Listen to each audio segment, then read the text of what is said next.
Hello, my wonderful viewers, and welcome to another episode of Betty Adams Overanalyzes. Today we are taking a look at a minor question that has been bugging me since the first time I finished watching Glitch Techs. It's not a question that jumps out at you on first watching. Rather, it's one that comes crawling into your mind as you lay awake at night wondering what happened to Five's dad. You know, like you do. What was Mitch Williams doing participating in the Hinobi store tournament? The first prize of the tournament was a job at the Hinobi store.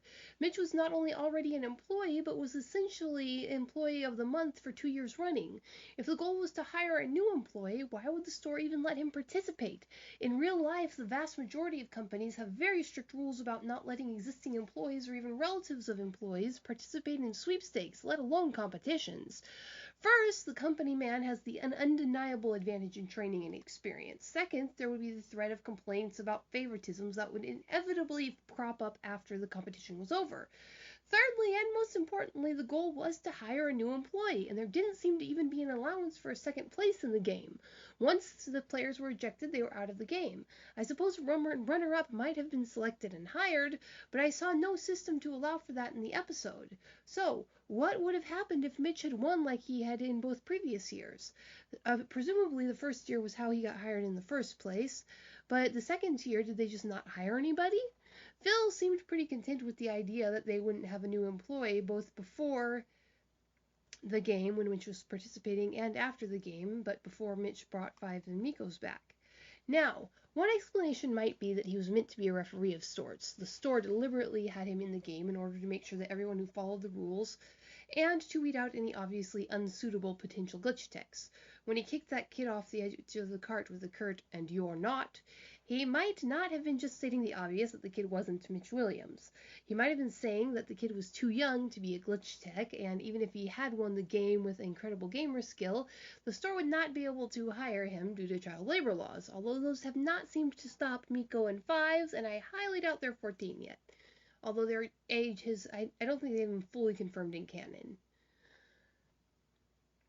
It would also explain Mitch's seemingly fanatic devotion to the rules of the game. His lines are statement of fact or statements of the rules. We're all gamers here. This isn't co-op, you know.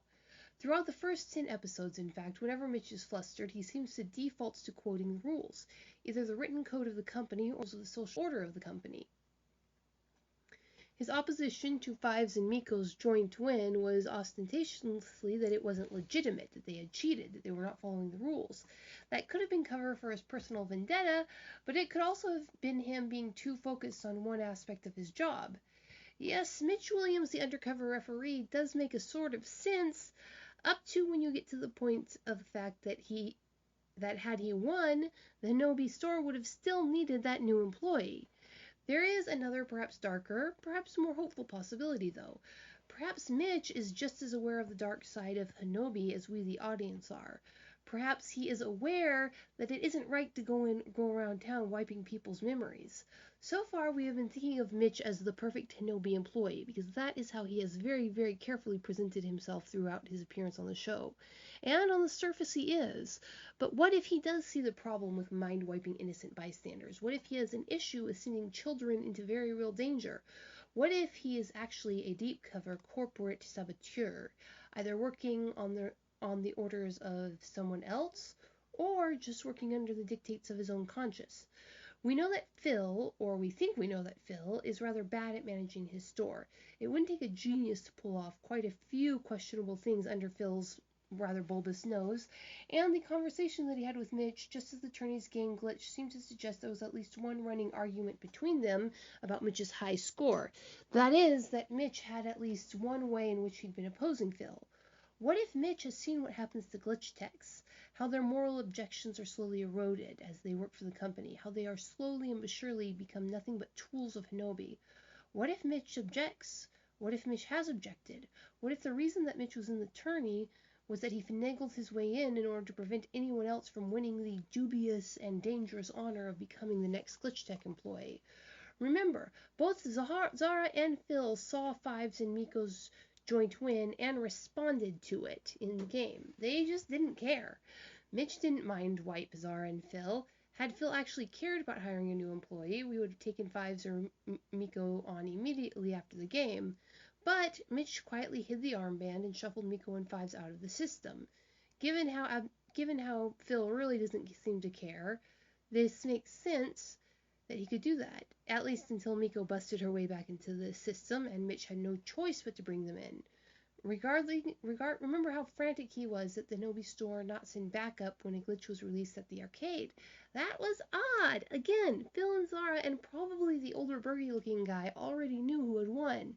They just didn't care. So why was Mitch so worried about a few more texts saying Me-K.O in fives? Unless it was a matter of it being officially recorded, or of the corporate HQ finding out about the clever and skilled new talent, because we know that corporate does now care far, far more about Me-K.O and Fives' development than anything else that goes on at that store. So, what do you think, my wonderful viewers? Why was Mitch Williams in that game? Was he a planned referee to make sure that everyone followed the rules? Or was he striking out on his own, taking advantage of Phil's distractibility to protect the next generation of gamers from the fate, whatever that is, that he himself suffered? Leave a like below if you agree. Leave a comment blasting my analysis like a rogue glitch. Check out my Teespring merch and become a Patreon button. Peace out.